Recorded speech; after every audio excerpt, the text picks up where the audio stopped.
बच्चों, आज मैं आपको स्पर्श पुस्तक भाग 2 के पाठ 6 अब कहाँ दूसरे के दुख में दुखी होने वाले पाठ को समझाने वाली हूँ।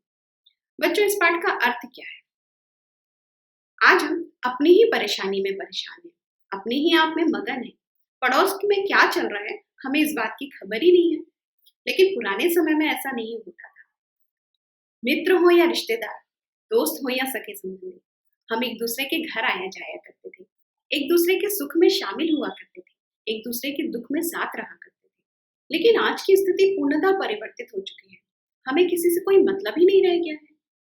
जिस प्रकृति की गोद में मनुष्य पलकर बड़ा हुआ है, आज वह उसी को भूलता जा रहा है, जिसे इस पाठ के लेखक निदा फाजली जी ने इस पाठ में समझाने का प्रयत्न किया है।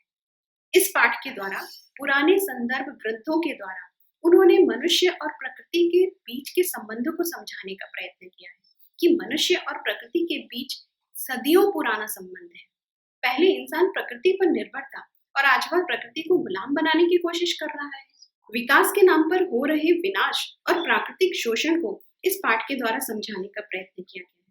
तो चलिए बच्चों, सबसे पहले हम निदा फाजली जी के जीवन परिचय के बारे में जान लेते हैं और फिर विस्तार से इस पाठ को समझेंगे। तो चलिए बच्चों, अब कहाँ दूसरे के दुख में दुखी होने वाले पाठ के लेखक निदा फाजली जी के जीवन परिचय के बारे में जानते हैं। इनका जन्म 12 अक्टूबर 1938 को दिल्ली में हुआ। मृत्यु 8 फरवरी 2016 को मुंबई में हुई थी। भाषा थी इनकी हिंदी और उर्दू।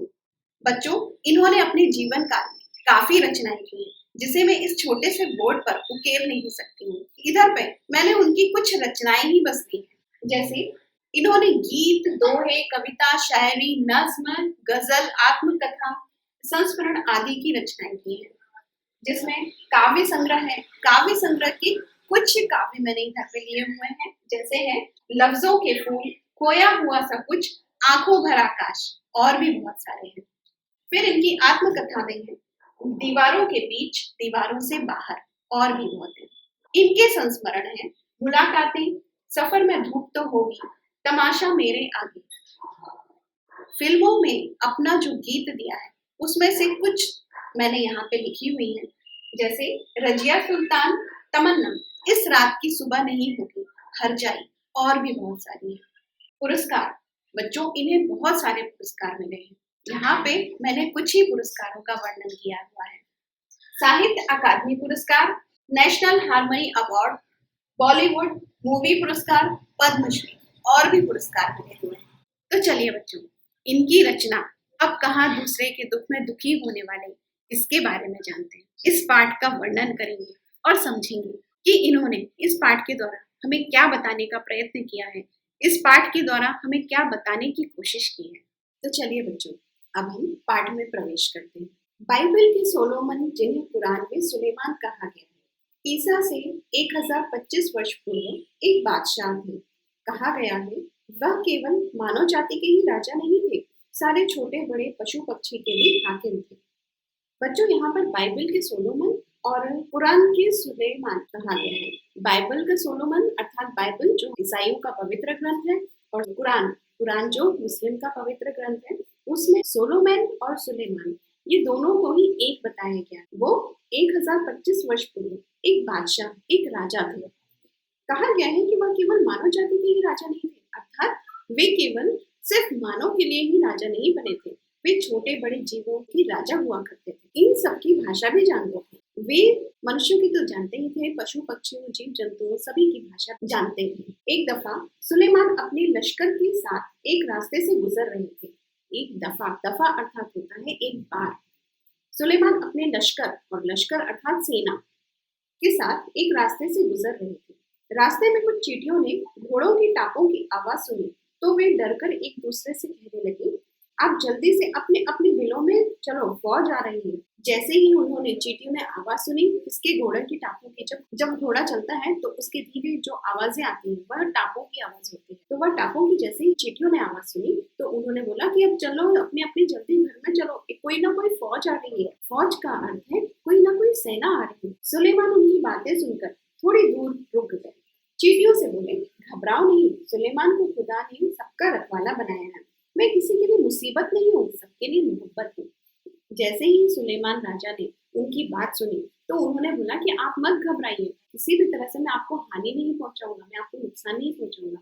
मैं ईश्वर का रखवाला बन करके आया हूँ, इसलिए आप निश्चिंत होकर के जाइए। चींटियों ने उनके लिए ईश्वर से दुआ की और सुलेमान अपनी मंजिल की ओर बढ़े। फिर वे राजा अपनी सेना के साथ रुक गए। जब चींटियों उस रास्ते को पार कर लिया, फिर उसके बाद वहां से राजा भी बढ़ गए और चींटियों ने उनके लिए भगवान की प्रार्थना की। ऐसी एक घटना का जिक्र सिंधी भाषा के महाकवि शेख अयाज ने अपनी आत्मकथा में किया था। जिक्र का अर्थ है बच्चों वर्णन करना, और आत्मकथा का अर्थ है जीवनी या अपने बारे में लिखना। उन्होंने लिखा, एक दिन उनके पिता कुएं से नहाकर लौटे, माँ ने भोजन परोसा।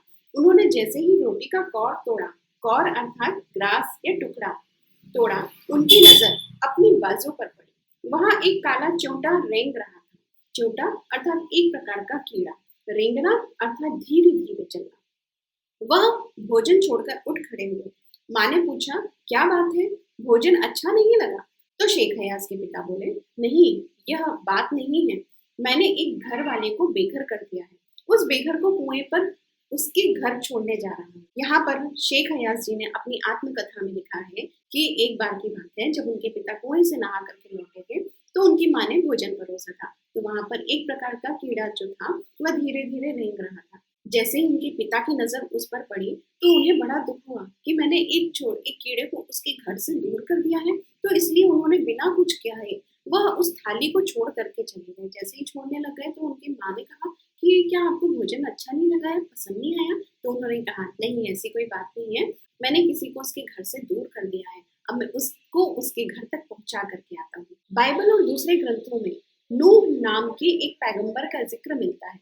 उनका असली नाम लश्कर था। बच्चों, यहाँ पर पावन का अर्थ है पवित्र और पैगंबर का अर्थ है ईश्वर का संदेशवाहक, अर्थात जो हमारे संदेशों को ईश्वर तक पहुंचाता है। उनका असली नाम था लश्कर, लेकिन अरब ने उनको नूह के लकब से याद किया था। और अरब के लोगों ने उन्हें किस नाम से याद किया था? नूह के लकब। लकब का अर्थ खिताब देना, ऐसा नाम जिससे किसी व्यक्ति के गुण का पता चले, तो उन्हें लकब के नाम से जाना जाता। वे उम्र भर रोते रहे। अब वे उम्र भर रो रहे थे, इसका कारण क्या था? इसका कारण एक जख्मी कुत्ता था। नूह के सामने एक बार एक घायल कुत्ता गुजरा। नूह ने उसे धुतकारते हुए कहा, दूर हो जा गंदे कुत्ते। उनके रोने का कारण था एक जख्मी कुत्ता। जो नूह थे उनके सामने से एक जख्मी कुत्ता गुजर रहा था, तो उन्होंने उसे धुतकार दिया, उसका तिरस्कार कर दिया, उसका अपमान कर दिया था और कहा, दूर हो जा गंदे कुत्ते। इस्लाम धर्म में कुत्तों को गंदा माना जाता है। कुत्ते ने उनकी धुतकार सुनकर जवाब दिया, ना मैं अपनी मर्जी का कुत्ता हूँ और ना ही तुम अपनी पसंद के इंसान हो। यहाँ पर उस कुत्ते ने जवाब दिया और जवाब देकर के यह बताया, ना ही मैं अपनी मर्जी से कुत्ता नहीं बने हूँ, ये ईश्वर की देन है जिसने मुझे कुत्ता बनाया है।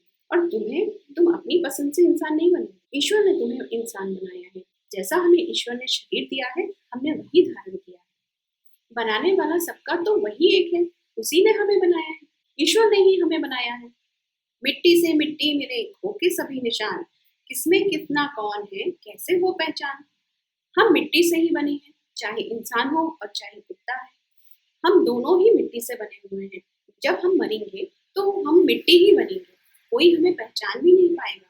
क्योंकि जैसे ही एक प्राणी की मृत्यु होती है तो वह अपना शरीर छोड़ देता है। फिर उसके बाद कौन बंदर है, कौन कुत्ता है, कौन मनुष्य है, इसकी पहचान नहीं हो सकती है।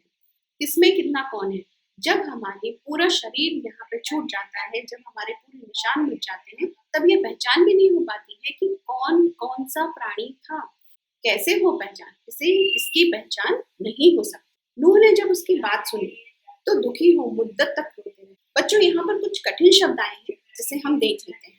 हाकिम, हाकिम अर्थात होता है राजा, एक दफा, एक बार। लश्कर अर्थात सेना। जिक्र, जिक्र अर्थात बढ़ना। आत्मकथा, आत्मकथा का अर्थ है जीवनी या अपने बारे में लिखना। कौर, कौर अर्थात ग्रास या टुकड़ा। पावन, पावन अर्थात पवित्र। पैगंबर, पैगंबर अर्थात ईश्वर का संदेशवाहक। लकब, लकब अर्थात खिताब या ऐसा नाम जिससे व्यक्ति के गुणों का पता चले। धुतकारना, धुतकारना अर्थात अपमान या तिरस्कार। नूह ने जब उसकी बात सुनी और दुखी हो मुद्दत तक रोते रहे। बच्चों, मुद्दत का अर्थ होता है बहुत अधिक लंबा समय। महाभारत में युधिष्ठिर का जो अंत तक समय निभाता नजर आता है, वह भी तो प्रतीकात्मक रूप में कुत्ता ही था। सब साथ छोड़ते गए थे, तो केवल वही उनके एकांत को शांत कर रहा था। जब उन्होंने नूह ने उस कुत्ते की बात सुनी कि हम सब एक ही मिट्टी के बने हुए हैं और ईश्वर ने हमें बनाया है, नूह ने अपने मन में सोचा कि मैं इतना बड़ा मूर्ख था कि मैं इस बात को नहीं समझ पाया जिसे एक कुत्ते ने मुझे समझा दिया, और इसी बात को याद कर रोते रहे। महाभारत में युधिष्ठिर का जो अंत तक साथ निभाता गया, वह प्रतीकात्मक रूप में कुत्ता ही था। अर्थात महाभारत में अंतिम समय में युधिष्ठिर के साथ उनका पूरा परिवार जा रहा था। पांचों पांडव जा रहे थे, साथ में द्रौपदी भी जा रही थी, लेकिन एक एक करते हुए सारे पांडव और द्रौपदी मर गए थे। लेकिन उनके साथ कौन था आगे तक जाने वाला? वह एक कुत्ता ही था, जो कि प्रतीकात्मक रूप में था। वैसे तो वह यम का रूप में था और उनके एकांत अर्थात उनके अकेलेपन को दूर कर रहा है।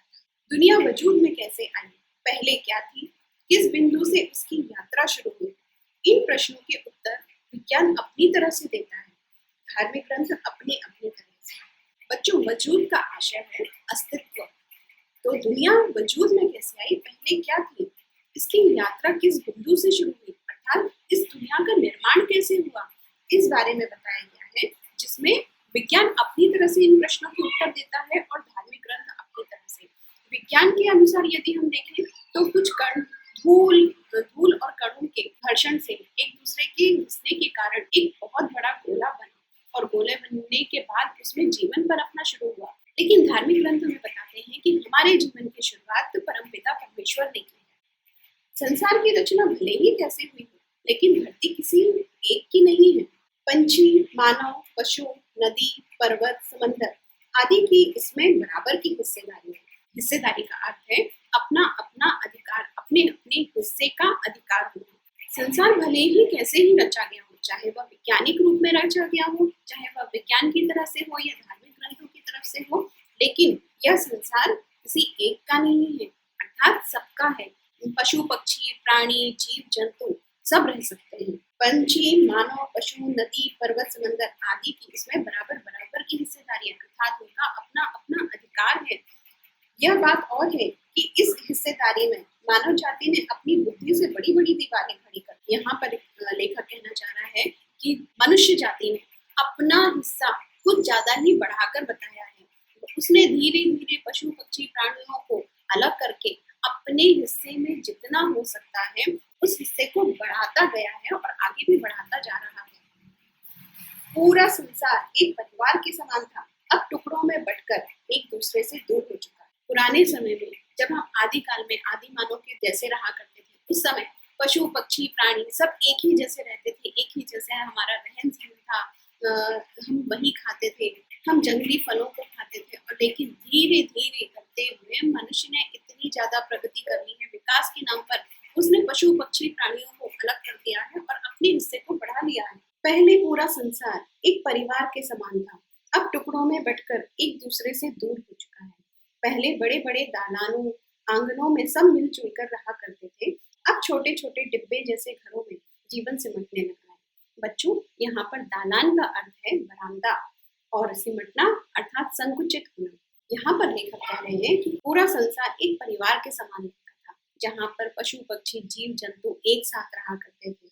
बड़े बड़े दालानों, आंगनों में सब मिलजुल कर रहा करते। पहले एक ही आंगन में, एक ही बरामदे में सारे जीव जंतु, पशु, पक्षी एक साथ रहा करते थे, लेकिन अब छोटे छोटे डिब्बों जैसे घरों में अब उनका जीवन संकुचित हो गया है। बढ़ती हुई आबादियों ने समंदर को पीछे सरकाना शुरू कर दिया है, पेड़ों को रास्तों से हटाना शुरू कर दिया है, फैलते हुए प्रदूषण ने पक्षियों को बस्तियों से भगाना शुरू कर दिया है। यहाँ पर सरकाने का आशय है धकेलना। बढ़ती हुई आबादी ने जैसे जैसे हमारी पृथ्वी में जनसंख्या बढ़ती गई, उसने समंदर को पीछे धकेलना शुरू कर दिया है। अर्थात जैसे जैसे हमारे यहाँ जनसंख्या बढ़ती गई, वैसे वैसे हमने बिल्डिंगों का निर्माण करना शुरू कर दिया। धीरे धीरे कंक्रीट की जमीन बनने लगी, कंक्रीट की रोड बनने लगी, उससे धीरे धीरे समंदर पीछे जाने लग गया। पेड़ों को रास्तों से हटाना शुरू कर दिया, क्योंकि अब जैसे जैसे जनसंख्या बढ़ती जा रही है तो उनके लिए मकानों की जरूरत है। मकानों की जरूरत होने के कारण पेड़ों पर ज़मीन ज़रूरी होती है और ज़मीन कहाँ से मिलेगी? जंगलों को काटने से वह ज़मीन हमें प्राप्त होती है और इस कारण मनुष्य ने पेड़ों को काटना शुरू कर दिया और अपने मकान बनाने शुरू कर दिए। फैलते हुए प्रदूषण ने पक्षियों को बस्तियों से भगाना शुरू कर दिया। पक्षियों को शुद्ध वातावरण की ज़रूरत होती है और वे वहीं निवास करते हैं जहाँ पे शुद्धता होती है। जैसे-जैसे बस्तियाँ बनती गई, वहाँ पर प्रदूषण बढ़ता गया और प्रदूषण के कारण पंछियों ने वहाँ से अपना बसेरा उठा लिया और इन बस्तियों से दूर जाने लगा। बारूदों की विनाश लीलाओं ने वातावरण को सताना शुरू कर दिया है। अब गर्मी में ज़्यादा गर्मी, बेवक़्त की बरसातें, ज़लज़ले, सैलाब, तूफ़ान और नित नए रोग मानव और प्रकृति के इसी असंतुलन का परिणाम है। बच्चों, बेवक़्त का अर्थ है जिसका कोई वक़्त ना हो और ज़लज़ला अर्थात भूकंप। बारूदों की विनाश लीलाओं ने वातावरण को सताना शुरू कर दिया है। अब मनुष्य ने बारूद का उपयोग करना शुरू कर दिया। वह इससे कहीं जंगल समाप्त कर रहा है तो कहीं मनुष्यों को समाप्त कर रहा है। अब वह विनाश का खेल खेलने लग गया है और वातावरण को इससे सताना शुरू कर दिया। उसने वातावरण को इससे बहुत ही ज़्यादा प्रदूषित कर दिया है। अब गर्मी में ज़्यादा गर्मी पड़ती है। अब आप देखते होंगे पहले उतनी गर्मी नहीं रहती थी जितनी आजकल होती है। गर्मी में बहुत ज़्यादा गर्मी होती है। बेवक़्त की बरसातें होती हैं। जब बारिश का समय होता है तब बारिश नहीं होती और बारिश ऐसे समय में होती है जब हमने सोचा भी नहीं होता है। ज़लज़ला आता है, ज़लज़ला अर्थात भूकंप। आजकल पहले की अपेक्षा भूकंप बहुत ज़्यादा आने लगते हैं, सैलाब आते हैं, तूफ़ान आते हैं और अब मनुष्य को नए-नए प्रकार के रोग होने लगे हैं, नई-नई प्रकार की बीमारियाँ पनपने लग गई हैं आजकल, जिससे मनुष्य हमेशा ग्रसित होता है। मानव और प्रकृति के इसी असंतुलन का परिणाम है। बच्चों, जब मनुष्य प्रकृति के अनुसार चलता है, तब सारी चीज़ें अच्छी रहती हैं। लेकिन जैसे ही मनुष्य ने प्रकृति से खिलवाड़ करना शुरू कर दिया या मनुष्य छेड़छाड़ करना शुरू कर देता है, वह उसके प्राकृतिक संसाधनों का दोहन अधिक करने लगता है, जंगलों को काटने लगता है, हवा को प्रदूषित करने लगता है, तो ऐसे में असंतुलन बढ़ जाता है और इसी असंतुलन के कारण प्रकृति हमें नित नए सैलाब तूफान दिखाती है। नेचर की सहन शक्ति की एक सीमा होती है। नेचर के गुस्से का एक नमूना कुछ साल पहले बम्बई में देखने को मिला था और यह नमूना इतना डरावना था कि बम्बई निवासी डरकर अपने अपने पूजा स्थल में अपने खुदाओं से प्रार्थना करने लगे थे। यहाँ पर नेचर का अर्थ है प्रकृति और जो बम्बई आया है, बम्बई जिसे आजकल हम मुंबई कहते हैं, उसके बारे में कहा गया है कि नेचर की सहन शक्ति की एक सीमा होती है। जैसे कि एक व्यक्ति की भी सहन शक्ति की सीमा होती है, इसी तरह से नेचर की भी सहन शक्ति की एक सीमा थी। सुनामी नाम का एक बहुत ही डरावना नमूना प्रकृति ने हमारे सामने दिखाया था और प्रकृति का यह नमूना इतना डरावना था कि मुंबई का हर एक निवासी अपने खुदाओं से, अपने ईश्वर से प्रार्थना करने लग गया था। कई सालों से बड़े-बड़े बिल्डर समंदर को पीछे धकेल कर उसकी जमीन को हथिया रहे थे। हथियाना अर्थात कब्जा करना। बेचारा समंदर लगातार सिमटता जा रहा। पहले उसने अपनी फैली हुई टांगें समेटी, थोड़ा सिमट कर बैठ गया। बम्बई की बात चलिए कि वहां पर जो बड़े-बड़े बिल्डर थे, उन्होंने समंदर को पीछे धकेलना शुरू कर दिया था। उन्होंने वहां पर जमीन बनानी शुरू कर दी और जमीनों पर बिल्डिंग बनानी शुरू कर दी। धीरे-धीरे समंदर सिमटता जा रहा था, मतलब पीछे की ओर जा अपने आप को संकुचित करता जा रहा था। पहले उसने अपनी टांगें समेटी। यहाँ पर समंदर का मानवीकरण किया गया है कि पहले उसने अपनी टांगों को समेटा, अपने पैरों को समेटा, फिर थोड़ा सिमट कर बैठ गया। फिर जगह कम पड़ी तो उकड़ू बैठ गया। यहाँ पर बताया गया है कि जैसे एक व्यक्ति अपने आप को पहले धीरे-धीरे संकुचित करता है, अपने आप को समेट करके बैठा लेता है। यदि कोई व्यक्ति लेटा हुआ हो तो वह बैठ जाता है जब कोई दूसरा व्यक्ति आ जाता है। इसी तरह से जब बिल्डरों ने अपनी जगह बनानी शुरू की तो समंदर ने अपने आप को समेटना शुरू कर दिया। फिर थोड़ी और जगह समेट कम पड़ी तो वह अब उकड़ू करके बैठ गया। उकड़ू अर्थात अपने पैरों के बल बैठ गया। जब बिल्डर ने थोड़ा और जमीन को लिया तो वह समंदर खड़ा हो गया क्योंकि अब उतनी भी जगह नहीं बची थी। जब खड़े रहने की जगह भी नहीं कम पड़ी तो उसे गुस्सा आ गया। अब यहाँ पर बिल्डरों ने पहले तो उसे बैठा दिया, बिठा करके उकड़ू कर दिया। उकड़ू करने के बाद उसे खड़ा भी कर दिया और खड़े करने के लिए भी जब बिल्डरों ने जगह नहीं छोड़ी तब समंदर को गुस्सा आया। जो जितना बड़ा होता है उसे उतना ही कम गुस्सा आता है, परंतु आता है तो रोकना मुश्किल हो जाता है और यही हुआ। उसने एक रात अपनी लहरों पर दौड़ते हुए 3 जहाजों को उठाकर बच्चों की गेंद की तरह 3 दिशाओं में फेंक दिया। यहाँ पर बच्चों बताया गया है कि जो जितना बड़ा होता है उतना ही उसे कम गुस्सा आता है, लेकिन जब भी आता है तो बहुत जोरदार आता है। इसी तरह से समंदर को भी गुस्सा आया। पहले तो उसने अपने आप को शांत रखा, लेकिन जब एक सीमा पार हो चुकी तो उसने फिर अपना गुस्सा दिखाया। और वह कैसे दिखाया? अपनी लहरों को उसने दौड़ाते हुए 3 जहाज़ों को बच्चों की गेंद की भांति फेंक दिया। एक वर्ली के समंदर के किनारे पर आकर गिरा, दूसरा बांद्रा में कार्टर रोड के सामने औंधे मुंह गिर गया, और तीसरा गेटवे ऑफ इंडिया पर टूट-फूट कर सैलानियों का नजारा बनकर बना। बावजूद कोशिश वे फिर से चलने फिरने के काबिल नहीं हो सके। अब यहाँ पर बताया है कि वर्ली के समंदर के किनारे पर आकर गिरा, दूसरा बांद्रा में कार्टर रोड के सामने औंधे मुंह गिरा। औंधे मुंह गिरना अर्थात मुंह के बल गिरना। और तीसरा गेटवे ऑफ इंडिया में टूट फूट कर सैलानियों का नजारा बनने लगा। वहां पर सैलानी आकर के उसे देखने लगे कि कैसे सुनामी की जब लहरें आई थी तब उन्होंने कैसे इस इतने बड़े जहाज को कैसे तोड़ फोड़ दिया, कैसे उसे गिरा दिया। वे फिर से चलने फिरने के काबिल नहीं हो सके। अब उन तीनों जहाजों की ऐसी स्थिति हो चुकी थी कि अब वे वापस से दोबारा कभी काम में नहीं आ सके। बच्चों, यहाँ पर कुछ कठिन शब्द आए हैं, इन्हें भी हम देख लेते हैं। मुद्दत अर्थात बहुत अधिक लंबा समय। प्रतीकात्मक का अर्थ है प्रतीक के रूप में। एकांत अर्थात अकेला। वजूद अर्थात अस्तित्व। हिस्सेदारी अर्थात अपने अपने हिस्से पर अधिकार। दालान अर्थात बरामदा। सिमटना अर्थात संकुचित होना। सरकाना अर्थात धकेलना। बेवक्त अर्थात जिसका कोई समय न हो। जलजला अर्थात भूकंप। नेचर अर्थात प्रकृति। हथियाना अर्थात कब्जा करना। उकड़ू अर्थात घुटने मोड़ कर बैठना। और औंधे मुंह अर्थात मुंह के बल। मेरी माँ कहती थी, सूरज ढले आंगन के पेड़ों से पत्ते मत तोड़ो, पेड़ रोएंगे। दिया बाती के वक्त फूलों को मत तोड़ो, फूल बद्दुआ देते हैं। दरिया पर जाओ तो उसे सलाम किया करो, वह खुश होते हैं। बच्चों, यहाँ पर बद्दुआ का आशय है श्राप, और दरिया का अर्थ है नदी, सलाम का अर्थ है नमस्कार करना। यहाँ पर लेखक कहते हैं कि मेरी माँ कहा करती थी कि सूरज ढले आंगन के पेड़ों से पत्ते मत तोड़ो, अर्थात शाम के समय पत्तों को नहीं तोड़ना चाहिए, पेड़ रोएंगे। दिया बाती के समय फूलों को मत तोड़ो, वे हमें श्राप देते हैं। और दरिया नदी पर जाओ तो उन्हें नमस्कार करो, वह खुश होता है। बच्चों, यहाँ पर ऐसा क्यों कहा गया है?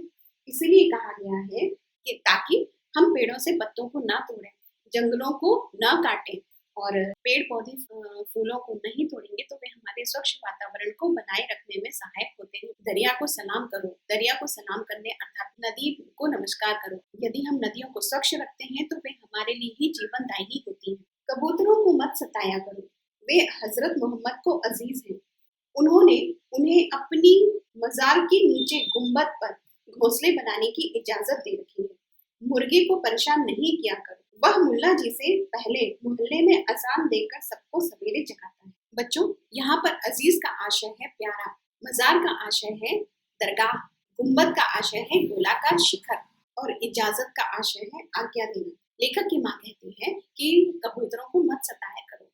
लेखक उनको सताते होंगे, इस कारण से वो उनको समझाती होंगी कि इसे मत सताया करो, वे हजरत मोहम्मद के प्यारे हैं।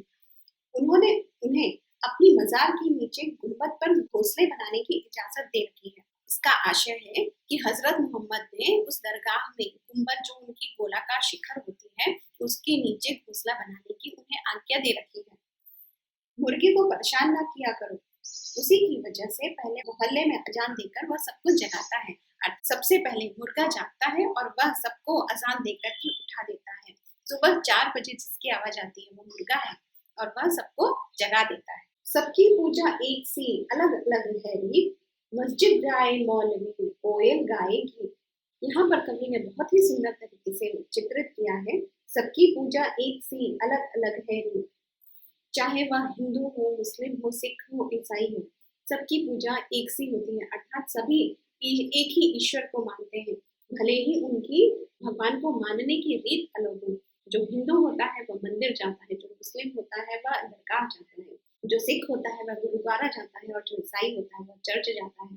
सभी अपने अपने ईश्वर को अपने अपने तरीके से पूजते हैं, लेकिन सभी एक ही ईश्वर की इबादत करते हैं, एक ही ईश्वर को मानते हैं, एक ही ईश्वर की पूजा करते हैं। जैसे मस्जिद जाए मौलवी कोयल गाएगी, एक मौलवी मस्जिद जाकर अपने ईश्वर की इबादत करता है और सभी लोगों को प्रसन्न रखता है, वैसे ही कोयल पेड़ पर बैठ करके गीत गाती है और सभी का मन मोह लेती है। ग्वालियर में हमारा एक मकान था।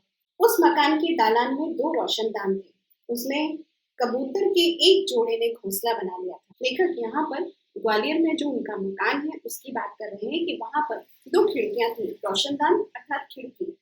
उसमें कबूतर के एक जोड़े ने घोंसला बना लिया था। एक बार बिल्ली ने उचक कर दोनों में से एक अंडा तोड़ दिया और उस खिड़की से आकर के बिल्ली ने एक अंडे को तोड़ दिया। मेरी माँ ने देखा तो उसे बहुत दुख हुआ। उसने स्टूल पर चढ़कर दूसरे अंडे को बचाने की कोशिश की। जब बिल्ली ने अंडा तोड़ दिया तो उनकी माँ ने देखा तो उन्हें बड़ा दुख हुआ कि यह बिल्ली ने क्यों तोड़ दिया।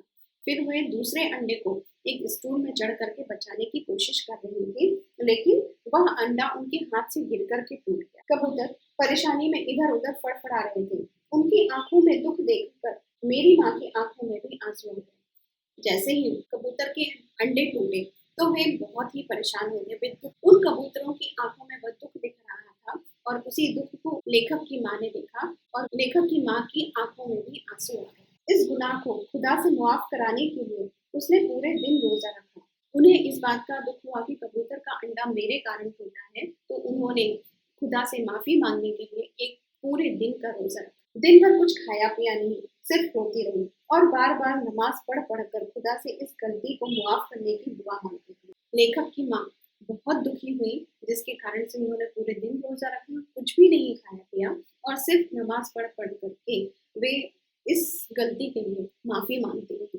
ग्वालियर से बम्बई की दूरी ने संसार को काफी कुछ बदल दिया है। वर्सोवा में जहाँ आज मेरा घर है, पहले यहाँ दूर जंगल था। बच्चों, यहाँ पर लेखक उस जगह की बात कर रहे हैं जहाँ वे अब रहते हैं। ग्वालियर से बम्बई की दूरी ने संसार को काफी कुछ बदल दिया है।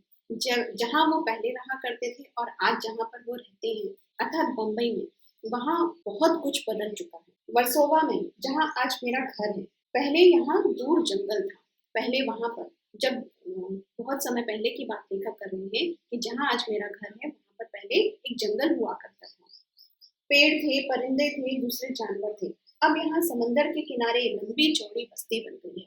बस्ती अर्थात गांव बन गया है। जहाँ पर बहुत सारे जंगल हुआ करते थे, पेड़ पौधे हुआ करते थे, पशु पक्षी रहा करते थे, अब वहाँ पर एक बहुत बड़ी बस्ती बन गई है। बस्ती अर्थात गांव बन गया। इस बस्ती ने न जाने कितने परिंदों चरिंदों से उनका घर छीन लिया है। जहाँ पर पशु पक्षी रहा करते थे वहाँ अब पूरे बिल्डिंगें बन गई हैं। वहाँ पर पूरा कंक्रीट जंगल बन चुका है। इनमें से कुछ शहर छोड़कर चले गए, जो नहीं जा सके उन्होंने अपना यहाँ वहाँ डेरा डाल दिया है। पक्षी कहाँ रहते हैं? पेड़ों पे रहते हैं और वहाँ से पेड़ों को काट दिया गया तो बहुत कुछ तो वहाँ से चले गए हैं और जो नहीं गए उन्होंने अपना यहाँ वहाँ डेरा डाल लिया।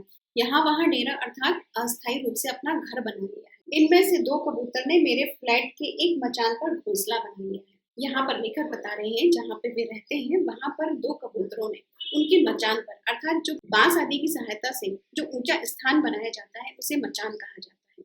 तो 2 कबूतरों ने उनके घर की मचान पर अपना छोटा सा घोंसला बना लिया है। बच्चे अभी छोटे हैं, उनके खिलाने पिलाने की जिम्मेदारी अभी बड़े कबूतरों की है।